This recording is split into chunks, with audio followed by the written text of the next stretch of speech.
y vamos a hablar de un personaje que no es digno de imitar en absoluto en muchos aspectos. Podríamos decir de este personaje muchas cosas. Por ejemplo, que es un engañador, un mañoso, un mentiroso, un estafador, un malandrín, un bribón, un usurpador, por ejemplo. Incluso le podríamos añadir lo de embaucador. Y es difícil pensar cómo es posible que Dios pueda haberse fijado en alguien así o pueda haber deslizado su promesa y la simiente que luego pues llevaría esa promesa a través de una persona así, ¿no? Por eso es difícil de entender cuando en Malaquías 1, del 2 al 3, ¿no? Cuando Dios se refiere a esta persona, a este patriarca del Antiguo Testamento, pues dice así, dice: yo os he amado, dice Jehová, y dijisteis en que me amaste.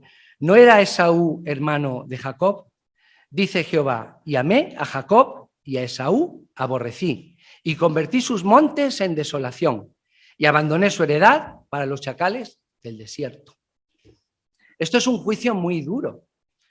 Por un lado, pues sí, es una declaración de amor hacia esta persona, que hemos dicho todas estas cosas, ¿no? Que no parecen grandes virtudes, y por otro lado, pues Esaú en principio pues no tuvo un comportamiento pues demasiado reprobable, ¿no? Como para tener un juicio tan severo, ¿no? ¿Por qué Dios hace que la promesa pues vaya a través de Jacob y sin embargo pues se rechaza a Esaú de esa manera, ¿no? Podríamos decir que de alguna forma, y esto solo en apariencia, podríamos decir que la línea de sucesión de la promesa pues discurrió de una manera diferente de como se podía esperar, ¿no? Porque Esaú era el hijo mayor, ¿no? Entonces se suponía que como primogénito él era el que tenía que recibir la bendición de su padre Isaac, y sin embargo no fue así, ¿no? Las cosas sucedieron de otra forma, ¿no? En estos días que hemos oído hablar de Isabel II y de cómo ella se convirtió casi en reina por accidente, ¿no? Porque murió su padre, que también había heredado la corona de aquella manera, porque su tío había renunciado para casarse con una mujer divorciada, ¿no? Pues aquí podríamos ver alguna circunstancia un poco aparatosa o extraña de cómo al final pues la promesa discurre a través de Jacob y no a través de Esaú. Tendríamos que ver las circunstancias, ¿no? La circunstancia ya se da en el propio nacimiento de Jacob y de Esaú, en Génesis 25, ¿no? Dice así, ¿no? Dice: estos son los descendientes de Isaac, hijo de Abraham, a partir del siglo XIX, ¿no? Y el 20. Y era Isaac de 40 años cuando tomó por mujer a Rebeca, hija de Betuel, arameo de Padam Aram, hermana de Labán arameo. Y oró Isaac a Jehová por su mujer, que era estéril, ¿no? Lo de la esterilidad pues es un tema recurrente precisamente en una simiente como esta, ¿no? No será la primera vez y no será la última, y sin embargo Dios hizo el milagro y lo aceptó Jehová, sigue diciendo, y concibió Rebeca a su mujer. Los hijos luchaban dentro de ella. Esto es muy interesante, porque ya en el embarazo, que era embarazo de gemelos, ya había rivalidad. Es muy interesante esto, porque además parece que en la propia naturaleza, ya en el nacimiento de Jacob y de Esaú, ya había la pelea por la sucesión, por decirlo ahí. Quería Jacob salir primero, pero no lo consiguió. No lo consiguió. Y los hijos luchaban dentro de ella y dijo: ¿y si es así, para qué vivo yo? Habla Rebeca, ¿no? Y fue a consultar a Jehová y le respondió Jehová. Y esta respuesta que le da el Señor es interesante porque también marca una revelación que además la recibe Rebeca, no la recibe Isaac. Y es una revelación que dice así, dice: 2 naciones hay en tu seno, y 2 pueblos serán divididos desde tus entrañas.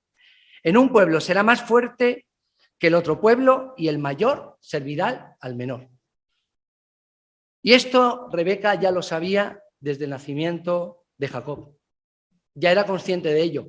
Ahora, ¿cómo explicarle esa revelación a Isaac? Complicado, ¿no? Isaac lo que esperaba es que su primogénito Esaú pues se hiciese cargo de su casa, de todas sus pertenencias, de su tierra, ¿no?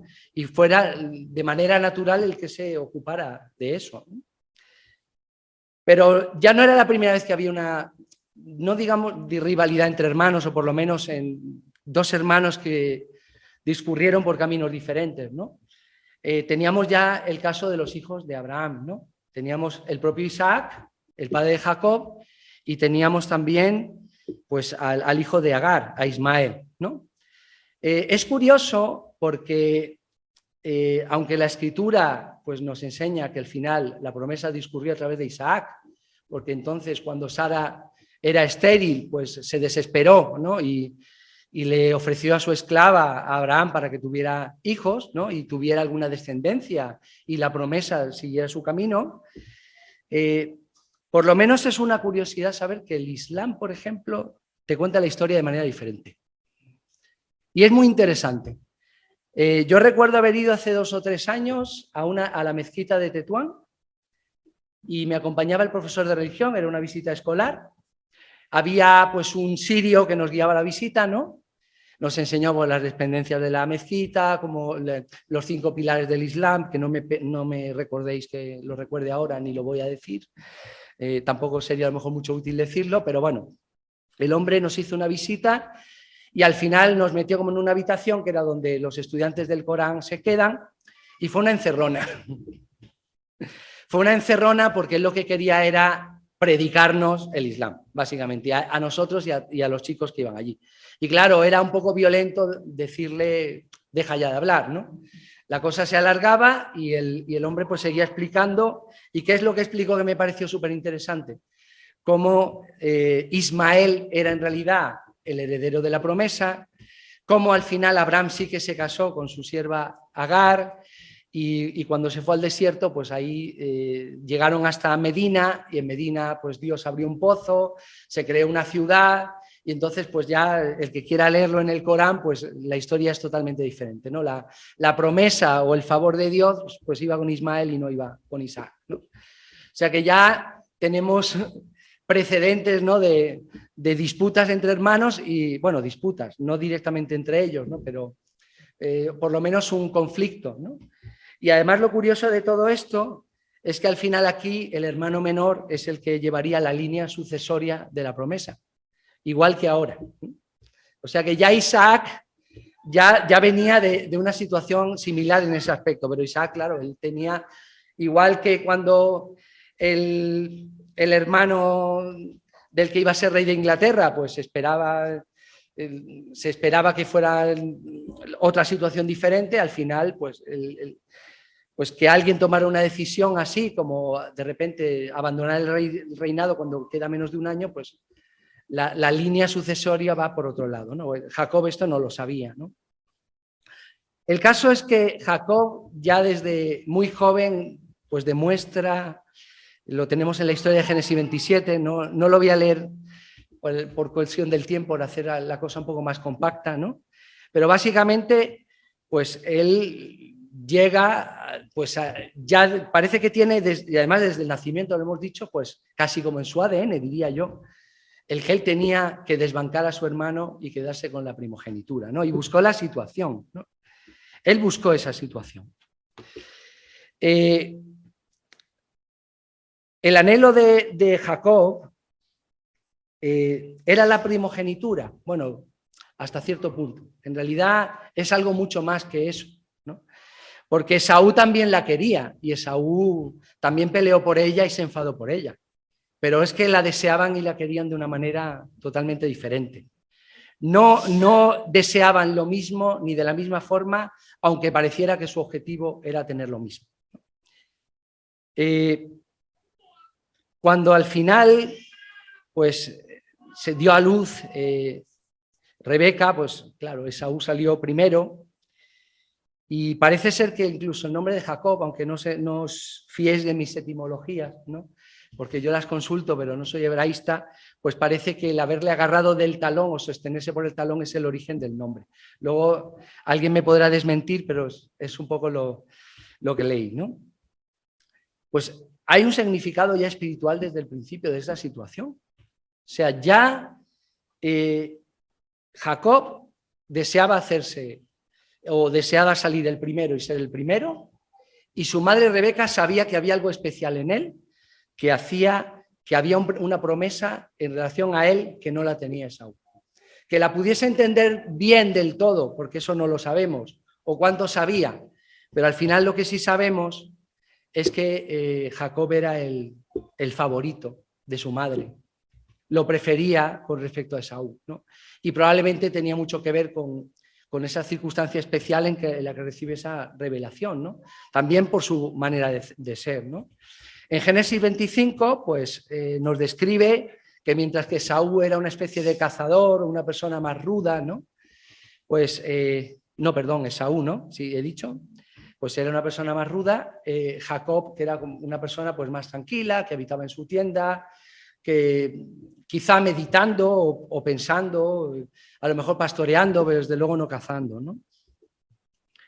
Y en una situación en la que ya eran algo mayores, ¿no? En Génesis 25 lo tenemos, pues se describe el momento que Jacob había estado esperando para ese plan del que quizá no era ni siquiera exactamente consciente. No sé yo si Jacob tenía en la cabeza, tengo que desbancar a mi hermano, pero él, su inercia le llevaba a buscar el lugar de su hermano. Ya desde niño, desde bebé, lo que quería haberlo hecho y seguía intentándolo. ¿Cómo lo intentó? Pues ya conocemos la historia, ¿no? Dice en Génesis 25, no voy a leer mucho, pero dice que guisó Jacob un potaje, ¿no? Y volviendo Esaú del campo, cansado, pues le dijo a Jacob, ¿no? Te ruego que me des de comer de ese guiso rojo, pues estoy muy cansado, ¿no? Por tanto, fue llamado su nombre Edom. Y Jacob respondió, véndeme este día tu primogenitura. Casi nada. De repente, ¡hala! Pues mira, ya que tienes hambre, ¿por qué no me das tu primogenitura? ¿No? Y aquí nos da una pista también de cómo en realidad Esaú no buscaba lo mismo que Jacob, ni además tenía el mismo aprecio por esa promesa de Dios para los primogénitos, ¿no?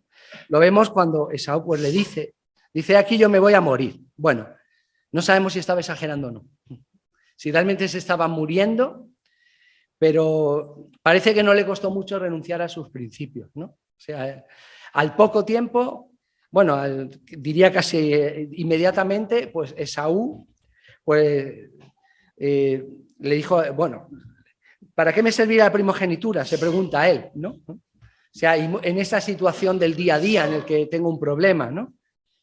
Y Jacob pues lo acorrala más y le dice, júramelo. Y esta es la clave. Y él le juró. Y esta es la clave, porque a partir de aquí Esaú prácticamente ya la pierde. Aunque veremos que después hay un paso más para que Jacob se haga con la primogenitura, en realidad este es un punto ya de inflexión. Ya Esaú ha mostrado una actitud que es precisamente la que hace que Dios pues, le rechace de esa manera tan dura como hemos visto al principio. Claro, él no valoraba el aspecto espiritual, la profundidad que tenía el hacerse cargo de su casa, de su descendencia, de llevar los planes de Dios adelante. Eso a él no le importaba, no le interesaba. En realidad nunca le importó. Pero es que aquí ya lo demostró. Eso es así. Y vendió Jacob su primogenitura, ¿no? Dice el versículo 33. Y entonces Jacob dio a Esaú pan y del guisado de lentejas, y él comió y bebió, y se levantó y se fue. Y aquí ya lo dice más claro todavía. Así menospreció Esaú su primogenitura. La menospreció. ¿Qué es menospreciar, no? Pues darle menos valor del que tiene. Bueno, darle ningún valor, ¿no? No le dio ningún valor a la promesa de Dios, hacerse cargo de su casa, el dejar descendencia a su padre, seguir los planes de Dios, el curso que Dios había marcado para su pueblo, pues no le importaba. ¿Que quería ser el primogénito? Sí, pero que quería serlo para cumplir la voluntad de Dios y en busca de cosas, en fin, de lo espiritual, de la importancia de la primogenitura. No, eso no le importaba. Y así es como Esaú le allana el camino a Jacob para que se haga con ella. Aún no se ha hecho con ella, ¿no? Pero ya está en el camino. En realidad ya es como cambiar las vías del tren. Ya el tren va a pasar por ahí. Ya no hay forma, es irreversible lo que ha sucedido aquí. Esaú no se da cuenta, Jacob quizá tampoco, porque Jacob estaba en plan activista, ¿no? De que todavía tiene que currárselo más, ¿no? Y seguir pues con su... el fin justifica los medios, ¿no? Que es como está retratándose aquí Jacob, ¿no? O sea, de no importa cómo lo consiga, pero lo tengo que conseguir, ¿no? Ya he conseguido algo y además no me ha costado mucho, porque ya ves, un plato de lentejas no es gran cosa, ¿no? Pero tiene que seguir allanando el camino. El resto de los detalles de la bendición de Isaac pues viene ya en Génesis 27, ¿no? Cuando nos vamos a Génesis 27, tampoco, o sea, lo podéis tener a la mano, aunque no voy a leerlo porque se me iría mucho el tiempo, ¿no? Pero vemos hasta qué punto Jacob es capaz de llegar y hasta donde yo recordaba, parecía cosa de Jacob, pero no. No, está implicada su madre Rebeca, y no solo está implicada su madre Rebeca, sino que además todo el plan es idea suya. Si lo leemos bien, Jacob no tiene ninguna, no es consciente de que su hermano se ha ido y que le ha surgido una oportunidad, pero su madre sí. O sea que su madre estaba tan atenta como él para que los acontecimientos siguieran por donde tenían que ir. Lo de apropiarse de la promesa y apropiarse de seguir ese camino que a él tanto le importaba, y que quizá ese amor hacia el aspecto espiritual o lo más espiritual de la primogenitura es lo que le alimentaba, y de alguna forma parecía como que incluso estaba actuando de esta forma, diciendo algo así como, bueno, yo tengo que ser primogénito y seguramente sea voluntad de Dios, pero quizá a Dios hay que ayudarle un poco, ¿no? Porque quizá Dios se va a retrasar un poco o va a hacer el camino demasiado complicado, ¿no? Aunque claro, todo esto está dentro del plan de Dios en realidad, ¿no? Bueno, pues la madre de Rebeca es la artífice del engaño, ¿no? Y le avisa, Esaú se ha marchado, está cazando para llevarle a su padre lo que le ha pedido Isaac, que es que le dé de comer. Está en sus últimos días, está muy mayor, está muy vulnerable, Isaac, y es el momento perfecto para engañar, ¿no? A un pobre viejo, ciego y moribundo, pues no se me ocurre mejor víctima posible de cualquier engaño, por lo menos hasta ahora. Entonces, pues Jacob presto, ¿no? Pues básicamente lo que le dice su madre, que se lo dice en Génesis 27:8, que es lo que nos muestra hasta qué punto la madre es la que ha ideado todo esto, ¿no? Dice, ahora pues, hijo mío, obedece a la voz en lo que te mando, ¿no? O sea, es que es Rebeca realmente la que ha preparado la situación. Bien, Isaac está moribundo y Esaú está fuera cazando. Y Jacob no solo le va a engañar suplantando a Esaú, que lo va a hacer, ¿no? Sino que va a hacer otra cosa más. Incluso, vamos, es una tontería, pero lo que le trajo al padre para comer tampoco lo había cazado. Lo había cogido del rebaño que tenían ellos ahí, y como su madre le había indicado, y ahora solo había que hacer que el engaño fuera lo más verosímil posible, ¿no? ¿Cómo lo hizo, ¿no? Esto resumiendo mucho, ¿no? Pues se colocó así unas pieles, ¿no? Sabemos que Esaú era más velludo, más fornido, ¿no? Y aunque Jacob reconocía la voz, pues Jacob quizá incluso no se fiaba de sus propios oídos, se fió más de su tacto y dio a entender, o sea, le pareció percibir de esa manera que era Esaú el que se presentaba para ser bendecido. Cuando Esaú llega después, ya Jacob ha sido bendecido, y aquí volvemos al segundo punto de no retorno. Esto es irreversible, ¿no? Cuando Jacob se da cuenta del engaño, Jacob mismo es consciente de que eso no es reversible. Y aunque Saúl le suplica, que le insiste, ¿no?, en que, por favor, que me des la bendición a mí, por favor, que... lo único que puede hacer Isaac es darle como una bendición, pues así como de segunda categoría, ¿no? Decir, bueno, vas a estar sirviendo al menor, ¿no?, como decía la promesa, ¿no?, pero que le había hecho a su madre Dios, ¿no?, pero en algún momento te liberarás también de su yugo, ¿no? Y es lo más que puedes esperar, ¿no? Bueno, claro, después de esto, pues Jacob tiene que huir. Y tiene que huir de tal modo que, como hemos visto otras veces en otros episodios, ¿no?, en las escrituras, ¿no?, pues se para en un lugar, hace allí su campamento, pone una piedra y se pone a dormir, ¿no? En ese momento, pues tiene un sueño, una aparición, ¿no? Y en ese sueño, pues él puede ver a Dios, a los ángeles, Dios como que se le aparece, ¿no? Y en ese momento él ya, en ese alto del camino, que es un camino que él quería recorrer y que tenía planificado recorrer,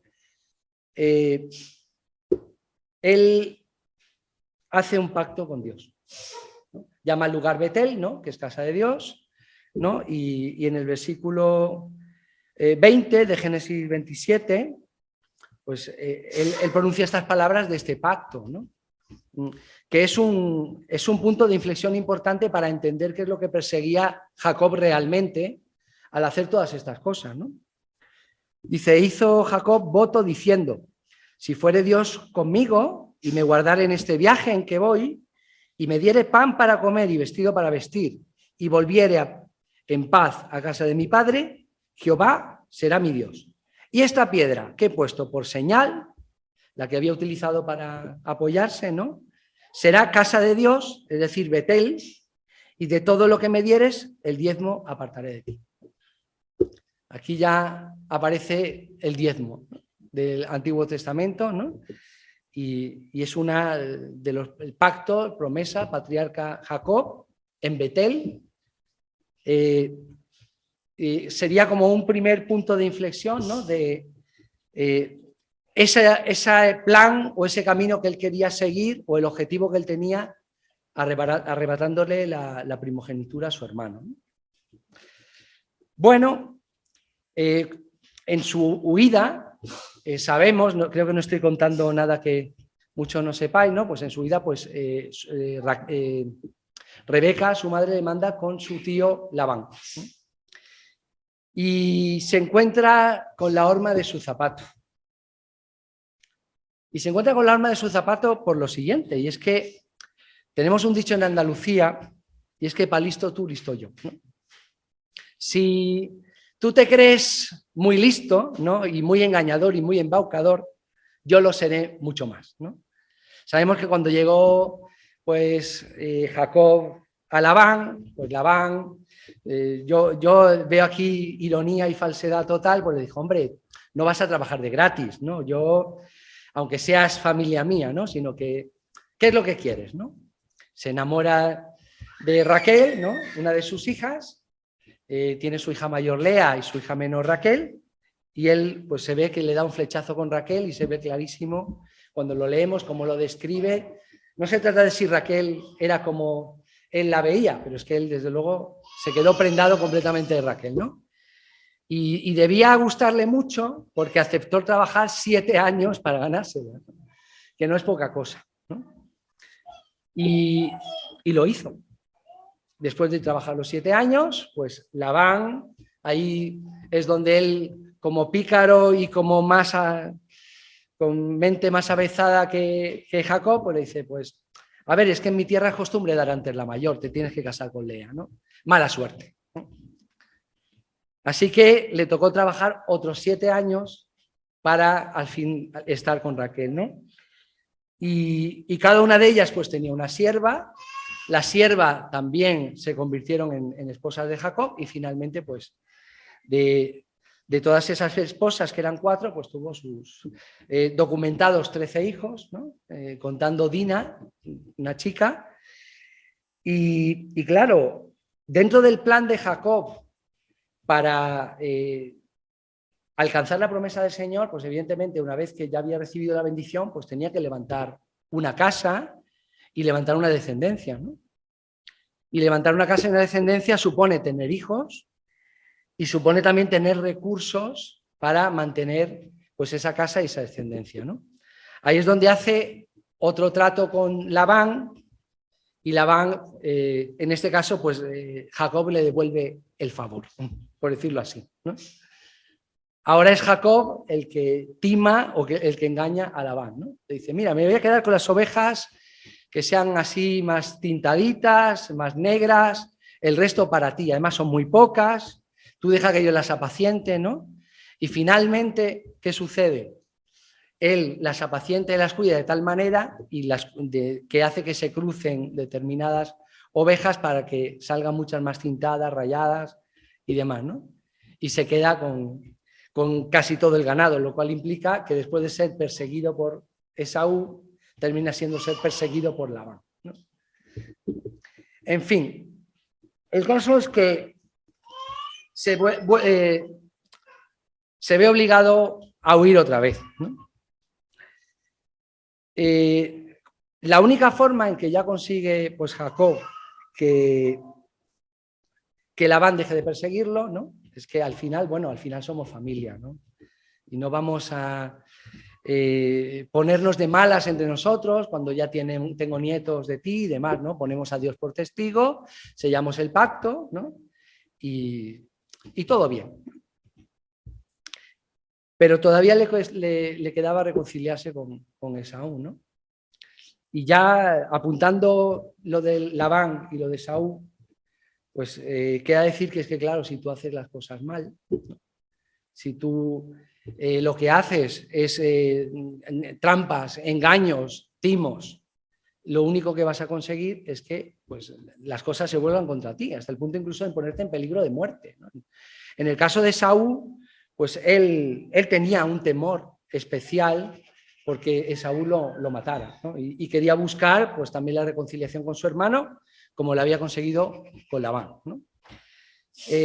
Justo antes de encontrarse con su hermano, ¿no? y antes con el pueblo que su hermano ya gobernaba, ¿no?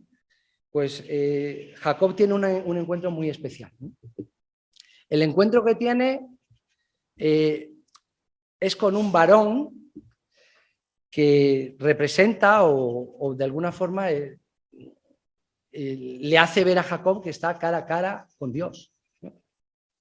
Sabemos que en el Antiguo Testamento, pues muchas veces aparece un ángel, ¿no? Que se identifica como el ángel de Jehová. En este caso, la Escritura no lo identifica así, en Génesis 32, del 9 al 21, ¿no? Pero bueno, creo que lo vamos a revisar un poquito. Génesis 32, del 9 al 21, porque bueno, este sí es un episodio muy estelar en la vida de Jacob, ¿no? Y un punto de inflexión también, ¿no?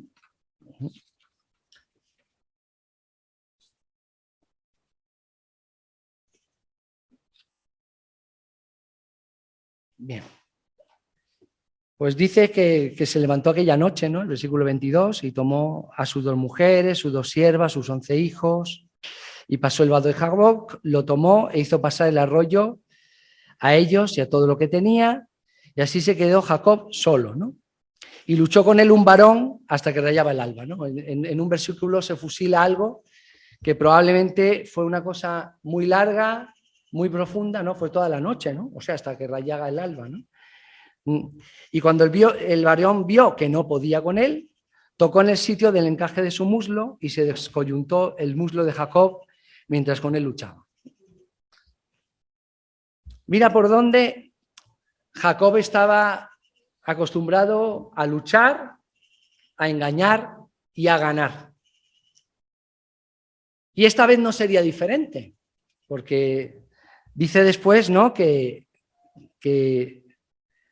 cuando Jacob le dijo, déjame porque raya el alba, dijo el varón, ¿no? Y Jacob le respondió, no te dejaré si no me bendices, ¿no? O sea, yo ya estoy acostumbrado a hacer estas cosas, ¿eh? Yo, si la bendición no me voy. Y el varón le dijo, ¿cuál es tu nombre? Y respondió, Jacob, ¿no? Y el varón le dijo, no se dirá más tu nombre, Jacob, sino Israel, porque has luchado con Dios y con los hombres y has vencido. Y esto sería la clave. Es decir, Jacob era muy persistente, era muy tozudo, era muy testarudo. No importa el camino que tuviera que seguir, él iba a conseguir lo que quería. Y de este varón también. Y supo reconocer en ese encuentro a alguien que le podía proporcionar una bendición especial, incluso mayor que la de su padre.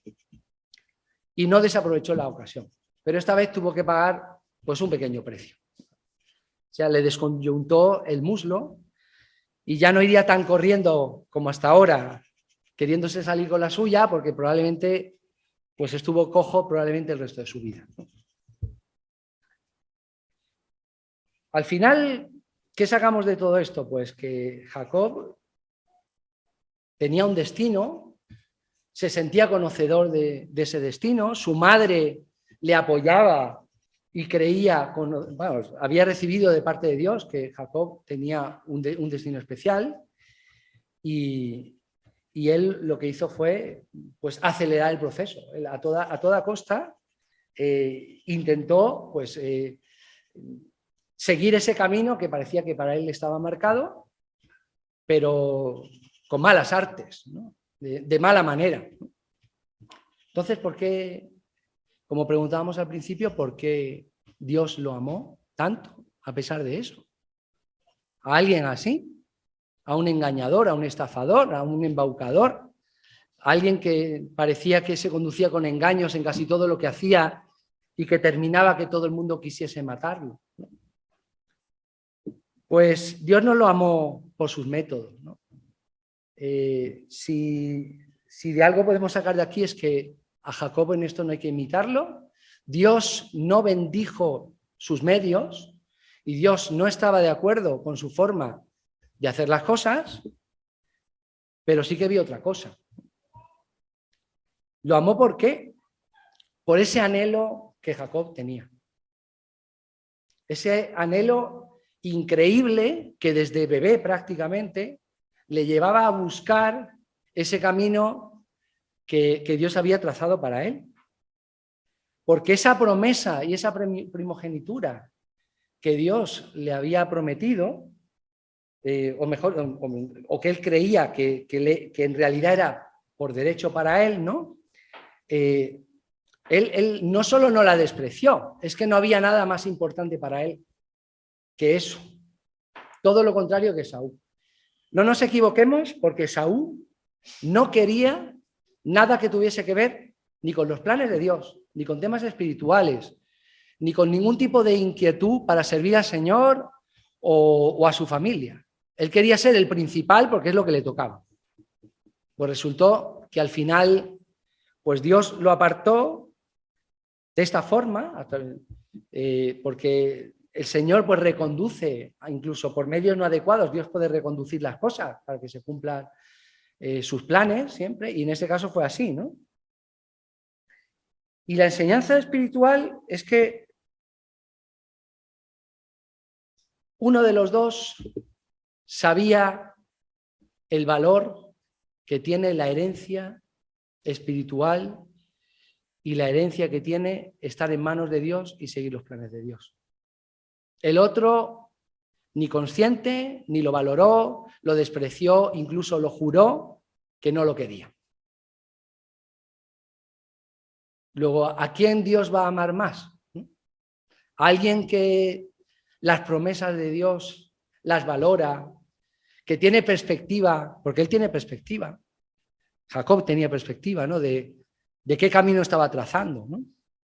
Hubo un momento cuando Esaú le estaba persiguiendo que él pues estaba muy preocupado porque pudiera llegar a matarle.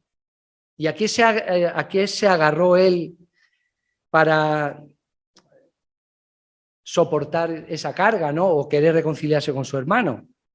Pues dice en Génesis 32:11, dice: líbrame ahora de la mano de mi hermano, de la mano de Esaú, porque le temo. No venga acaso y me hiera la madre con los hijos, y tú has dicho, yo te haré bien, y tu descendencia será como la arena del mar, que no se puede contar por la multitud. O lo que es lo mismo, que yo tengo una promesa del Señor, que Dios no puede permitir que me pase esto. Eso le daba a él una seguridad para continuar en el camino en el que él estaba. Luego, al final, pues hay 3 momentos estelares que hemos mencionado de pasada, ¿no? Compactando un poco la historia. Pues tenemos la aparición de Dios en Betel, donde él hace pacto con Dios y él ya tiene el cariño, se ve que ya está enderezando ese camino, aunque de manera un poco torcida, ¿no? Eso de que Dios pues escribe derecho sobre renglones torcidos, que somos nosotros, ¿no? Pues Dios es capaz de hacerlo, ¿no?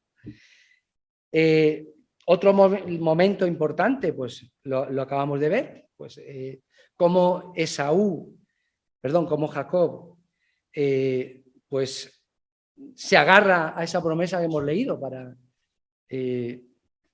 tener seguridad en que él no morirá a manos de su hermano, ¿no?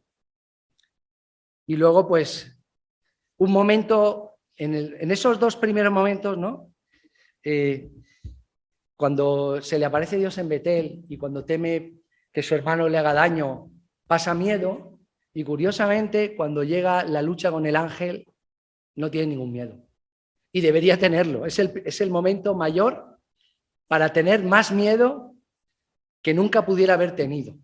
Como muchos en el Antiguo Testamento que temían que se le apareciera el ángel de Jehová y decían, es que entonces vamos a morir si estamos en la misma presencia de Dios. Y él, en vez de temerlo, lucha con él y trata de arrancarle la bendición cuando ya es consciente de que lo que está viendo es el rostro de Dios, ¿no? Y así es como le llaman Israel, ¿no? Le llama este varón, le rebautiza Israel, ¿no? Aquel que luchó con Dios y que ganó, ¿no? Y que decía también que había vencido también a los hombres, no solo a Dios, ¿no? Luego, podemos alabar su persistencia, pero no sus métodos, ¿no? Sus métodos no parecen muy aconsejables, pero sí que tenemos que sacar una enseñanza de aquí, ¿no? Primero, que nos importe la herencia y la promesa que el Señor tiene para nosotros, el plan que tiene para nuestra vida, como a Jacob le importaba, que además él creía en ello, firmemente en ello. Si no, él no hubiera creído o no hubiera intentado todo lo que él hizo. Y vemos cómo Jacob pues anhelaba la promesa y la bendición de Dios más que nada en el mundo, que es lo mismo que nosotros deberíamos desear, ¿no? Luego, la pregunta sería aquí, Jacob, que lo tenía claro, cuál era el propósito de su vida, ¿tenemos nosotros claro el propósito de la nuestra? ¿Nos hemos puesto en manos del Señor para que el Señor nos guíe y sigamos el camino que tiene para nosotros trazado y para ser útil en sus manos, ¿no? Porque nosotros seguimos siendo parte del plan de Dios y de la promesa de Dios. Nosotros seguimos esos pasos que están enraizados en el Antiguo Testamento, pero que llega hasta la Iglesia, que llega hasta nosotros, ¿no? ¿Y cuánto estarías dispuesto a luchar y a sacrificar para hacer eso? Evidentemente, no con malas artes, pero ¿cuánta energía y cuánta voluntad estaríamos dispuestos a poner para cumplir lo que Dios quiere para nuestra vida? El fin no justifica los medios, pero sí podemos alabar algo de Jacob. Podemos alabar el empeño y podemos alabar su voluntad y su deseo y su creencia firme de que Dios le había prometido algo y que era para él, ¿no? Porque descansemos nosotros también en esa promesa y que podamos imitar en lo bueno a Jacob.